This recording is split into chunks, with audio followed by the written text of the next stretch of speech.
बिस्मिल्लाहिर्रहमानिर्रहीम। अस्सलाम वालेकुम। आज 22 मई बरोज़ बुध हम बात करेंगे दो अहम इशूज़ के हवाले से।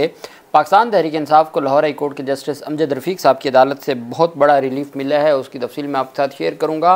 परवेज़ इलाही की जो रिहाई है वो लाहौर हाई कोर्ट के अहकामात के बाद ही यकीनी बनाई जा सकी है और वो रिहा होकर घर पहुँच चुके हैं और उनकी जानिब से अपना जो बयानिया है, जो कि पाकिस्तान तहरीक इंसाफ का बयानिया है, उस पर खड़े रहने की उन्होंने दोबारा से अपने वो बरकरार हैं अपने नज़रिए पे, अपने बयानिए पे, और वो इमरान ख़ान के साथ थे और इमरान ख़ान के साथ रहेंगे, ये उनका कहना था। उसकी तफसील भी मैं आपके साथ शेयर करूँगा।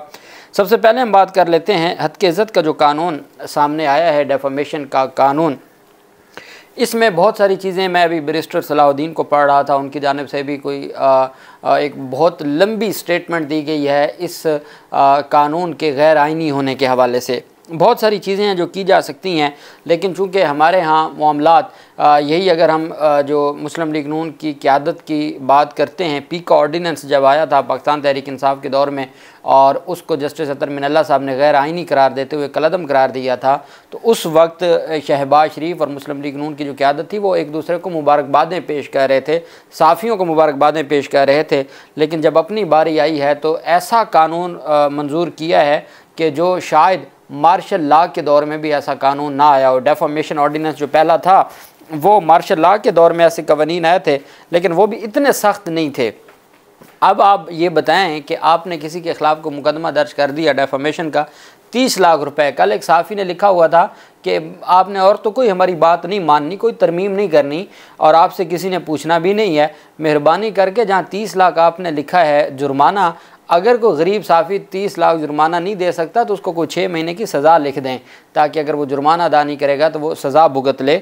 इस हद तक हर चीज़ के इसमें कोई शक नहीं है। अभी आज एक ख़बर सामने आई है कि सोशल मीडिया को रेगुलाइज़ करने के लिए और उसकी जो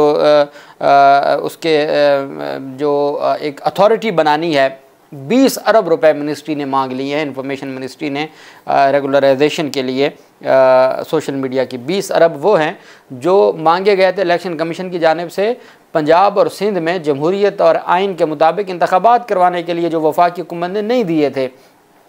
सुप्रीम कोर्ट ऑफ पाकिस्तान के अहकामात थे। अब आप देख लें, अभी हमने देखा है जो एक तौहीन अदालत के केस पर फैसला आया है और अदालत ने 2 जो हुकूमती धात के लोगों को बुलाया है, तो हमने देखा है कि वो फिर भी मीडिया पे बैठे हैं। कल सेनेट में भी उन्होंने जो तकारीर की हैं, मीडिया के ऊपर भी हर प्रोग्राम में आ रहे हैं और हर प्रोग्राम में बैठ के वो उसी तरह से तौहीन कर रहे हैं। और चूँकि जब आपने किसी बेंच के फ़ैसले पर अमल दरामद ना होने दिया, तकसीम पैदा की, तो फिर ये सारी चीज़ें ऐसी चलती हैं, फिर मुस्तकबिल यही होता है। हद के इज़्ज़त कानून को पंजाब असम्बली वापस भेजने के लिए गवर्नर पंजाब को मरासला अरसाल कर दिया गया है। जुडिशल एक्टिविज़म पैनल के सरबराह अज़हर सिद्दीक़ एडवोकेट ने मरासला गवर्नर को भेजा। चूँकि अब असम्बली की जानिब से मंजूर कर लिया गया है और उस मंजूरी के बाद ये भिजवा दिया गया है जो गवर्नर के पास। गवर्नर है पाकिस्तान पीपल्स पार्टी का। पीपल्स पार्टी के कुछ रहनुमाओं ने कहा है कि हमें इसका हिस्सा नहीं बनना चाहिए और हमें इस में नहीं पढ़ना चाहिए, लेकिन हकीकत ये है कि ये सारी चीज़ें तस्लीम कर चुके हैं और असम्बली में ये उस बिल के साथ खड़े थे। अब गवर्नर मंजूर नहीं भी करेगा तो वो दोबारा असम्बली से मंजूर करवा लेंगे। तो अज़हर सिद्दीक़ एडवोकेट ने मरासला गवर्नर पंजाब को भिजवाया है, जिसमें कहा गया है कि हद के इज़्ज़त का कानून आइन के आर्टिकल 19 के मुनाफी है। ये बात वाज़ेह है कि पाकिस्तान पीपल्स पार्टी पंजाब असम्बली में इस डेफामेशन कानून के साथ खड़ी थी, नून लीग के साथ। मरासले में कहा गया कि वो इस कानून के निफाज से आज़ादी इज़हार राय को रोका गया है, जो बुनियादी हक़ के ख़िलाफ़ है। हद के इज़्ज़त कानून मालूमात तक रसाई के शहरियों के हक़ में बड़ी रुकावट है, जबकि कानून के निफाज से आज़ादी इज़हार का गला काट दिया गया है। बिल की मंजूरी शहरियों के बुनियादी हकूक़ के मुनाफी है और बिल के निफाज के ज़रिए सियासी मफादात हासिल करने का ख़दशा है, लिहाजा गवर्नर बिल को मंजूर किए बगैर असम्बली वापस भिजवाए।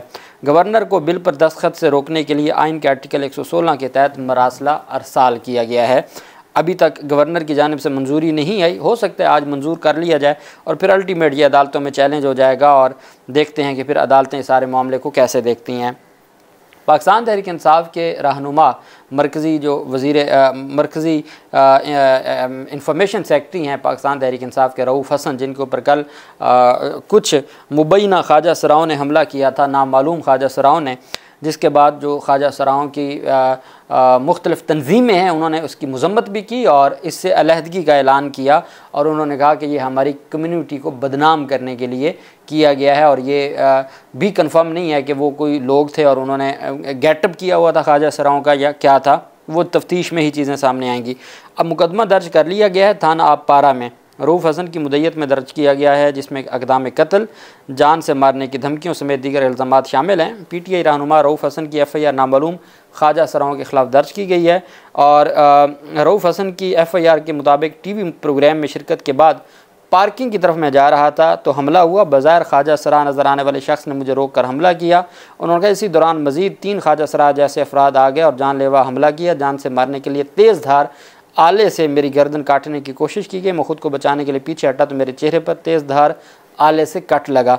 PTI रहनुमा ने FIR में यह भी कहा कि 2 रोज़ कबल ब्लू एरिया में भी ऐसे ही हमले की कोशिश हुई थी और अब उस पर मुकदमा दर्ज कर लिया गया है, FIR हो गई है और अब देखना यह है कि ये जो FIR है इसके ऊपर आगे कार्रवाई कैसे बढ़ाई जाती है। दूसरी तरफ अहम पेशरफ सामने आई है, वो पाकिस्तान तहरीक इंसाफ के रहनुमा हैं, पाकिस्तान तहरीक इंसाफ के सदर हैं, मरकज़ी सदर परवेज़ इलाही। उनकी रिहाई जो यकीनी बनाई है लाहौर हाई कोर्ट ने। पाकिस्तान तहरीक इंसाफ के मरकज़ी सदर चौधरी परवेज़ इलाही ने कहा है कि जब तक हमारा, अब वो रिहाई के बाद जो उन्होंने कहा, रिहाई कैसे हुई वो भी मैं आपको बताता हूँ, ऑर्डर क्या था। परवेज़ इलाही ने कहा कि जब तक हमारा मैंडेट वापस नहीं होगा तब तक शुजात साहब के बच्चों से बात नहीं होगी। मैं इमरान खान के साथ था, हूँ और रहूँगा। रिहाई के बाद अपने बयान में साबिक़ वज़ीर आला पंजाब का कहना था कि अल्लाह पाक का बहुत शुक्र है कि मुझे सुरखरू किया, अल्लाह पाक ने मुझे हौसला दिया कि मैं साबित कदम रहूँ। उन्होंने कहा कि मैं जजेस का शुक्रिया अदा करता हूँ जिन्होंने सच का साथ दिया और मुझे रिहाई मिली। पाकिस्तान तहरीक इंसाफ के सदर का कहना था कि गुजरात के लोगों को बहुत ज़्यादतियाँ और जुल्म सहने पड़े, गुजरात में हमारा मैंडेट तक चुराया गया। परवेज़ इलाही ने कहा कि शुजात साहब के बच्चों से बात नहीं होगी जब तक हमारा मैंडेट वापस नहीं होगा। गुजरात में जिनसे ज़्यादती हुई हैं वो जब तक मुआफ़ नहीं करेंगे तब तक इनसे कोई बात नहीं होगी। उनका कहना था मुझे पकड़वाने और मेरे साथ ज़्यादती करने में ज़्यादा किरदार मोहसिन नकवी का रहा। मैं इमरान खान के साथ था, हूँ और रहूँगा। कल उनकी एक ज़मानत मंजूर हुई, उसका तहरीरी हुक्मनामा जो जारी किया है जस्टिस सुल्तान तनवीर अहमद साहब ने, उसमें प्रोसिक्यूशन परवेज़ इलाही पर जुर्म साबित करने में नाकाम रही। ये लाहौर हाई कोर्ट का कहना था। 7 सफ़ात पर मुश्तमिल ये तहरीरी हुक्मनामा है। लाहौर हाई कोर्ट ने अपने तहरीरी फ़ैसले में कहा है कि प्रोसिक्यूशन की जानिब से परवेज़ इलाही से 41 लाख रुपए की रिकवरी का कोई जवाज़ नहीं है। वकील के मुताबिक प्रोसिक्यूशन को रकम बरामदगी का फ़ायदा नहीं दिया जा सकता। भर्ती उम्मीदवारों के नताइज जुलाई में ही जारी कर दिए गए थे। परवेज़ इलाही के वकील के मुताबिक इस बिना पर जालसाजी नामुमकिन है। अदालत आलिया ने तहरीरी फ़ैसले में कहा कि प्रोसिक्यूशन की ज़िम्मेदारी है कि मुलज़िम पर जुर्म साबित करे जिसमें वो नाकाम रहा। प्रोसिक्यूशन जुर्म साबित करने में नाकाम हो तो मुलज़िम को ज़मानत दी जा सकती है। तहरीरी फ़ैसले में कहा गया कि सरकारी वकील के मुताबिक अक्टूबर 2023 में परवेज़ इलाही के घर से 41 लाख रुपए रिकवर हुए। सरकारी वकील से पूछा गया कि क्या बरामद पैसों पर कोई मखसूस निशानात हैं। सरकारी वकील इस सवाल का जवाब देने में नाकाम रहे।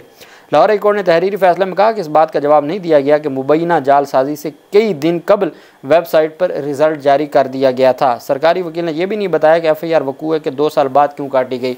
जब वकूआ बनाते हैं रिज़ल्ट उससे पहले कई दिन पहले जारी हो चुका था, तो जब रिज़ल्ट पहले जारी हो चुका था तो बाद में वो पैसे कैसे ले सकते हैं, और फिर 2 साल के डिले से क्यों FIR दर्ज हुई, इसका कोई जवाब नहीं था सरकार के पास।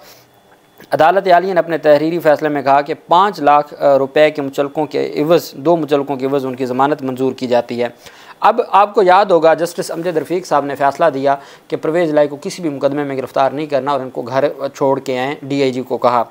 DIG अपने जो पुलिस के साथ जा रहे थे और आगे से इस्लामाबाद पुलिस ने उनको लाहौर से गिरफ़्तार कर लिया, जिस पर फिर IG इस्लामाबाद के ख़िलाफ़ तौहीन अदालत की कार्रवाई हुई, जिसका आज तक, वो भी जस्टिस सुल्तान तनवीर साहब के पास है, आज तक उसका कोई भी नतीजा सामने नहीं आया। फिर जस्टिस अमजद रफ़ीक साहब का वो जो फ़ैसला था वो आज तक बरकरार है, वो कहीं से मुअत्तल नहीं हुआ, वो कहीं से कलअदम नहीं हुआ। चूँकि वो इंटरम ऑर्डर है, वो मेन केस आज तक पेंडिंग है, तो वो मेन केस चूँकि आज तक पेंडिंग था तो इस वजह से जो इंटरम ऑर्डर के ख़िलाफ़ इंटर कोर्ट अपील हो नहीं सकती थी और सुप्रीम कोर्ट ये मामला गया नहीं। फिर आपको याद होगा कि जब ये सारा मामला गया था सुप्रीम कोर्ट में भी परवेज़ इलाही की अहलिया की जानिब से, तब भी ये बात की गई थी। अब तक इन्होंने क्या किया कि इस्लामाबाद के मुख्तलिफ मुकदमात में गिरफ़्तार करते रहे। अब इस्लामाबाद के जस्टिस अरबाब मोहम्मद ताहिर साहब ने ऑर्डर कर दिया कि 15 दिन में आप इनको घर में शिफ्ट करें और उनके घर को सब जेल करार दें। वहाँ से ये फिर कोट लखपत जेल ले आए। कोट लखपत जेल में एक तो जस्टिस सुल्तान दरवीर साहब ने आखिरी मुकदमे में उनकी ज़मानत मंजूर कर ली, दूसरा लाहौर हाई कोर्ट का यहाँ पे फैसला, चूँकि अब तक तो ये इस्लामाबाद के मुख्तलिफ मुकदमात में गिरफ़्तारियाँ करके मामलात को देख रहे थे, तो इस वजह से, और ये जो मुकदमा था जो जिसमें गिरफ़्तारी हुई, ये इनकी अबूरी ज़मानत खारिज हुई थी और अबूरी ज़मानत खारिज होने की वजह से उनको गिरफ़्तार किया गया था। बाकी मुकदमा तो अभी नए थे, इस वजह से उनमें जो वो इंटरम रिलीफ था वो मौजूद था।